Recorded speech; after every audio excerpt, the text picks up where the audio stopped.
Il-Prim Ministru Roberta Bela u l-Partit Laburista għandhom l-akbar fiduċja tal-elettorat. Dan ħareġ minn stħarriġ li ġie ppubblikat mit-Times. Minn dan l-istħarriġ joħroġ li kieku kellha ssir elezzjoni ġenerali għada, il-Partit Laburista jikseb ftit aktar minn 50% tal-voti, waqt li l-Partit Nazzjonalista jikseb ftit aktar minn 45%. Dan ifisser differenza ta' 5% u f'termini ta' voti jfisser distak ta' 15 il-vot. Dan id-distak huwa relattivament simili mal-aħħar stħarriġ ta' Times, hekk kif fi frar li għadda id-distak kien ta' madwar 18 il-vot.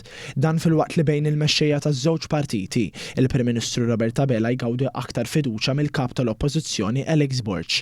Hawnhekk mill-aħħar stħarriġ tal-istess gazzetta, il-Prim Ministru Roberta Bela żied il-fiduċja. Dan kien it-tielet stħarriġ ippubblikat fi żmien ġimgħa fejn mit-tlieta li huma joħroġ li l-Prim Ministru Roberta Bela u l-Partit Laburista huma l-aktar fdati.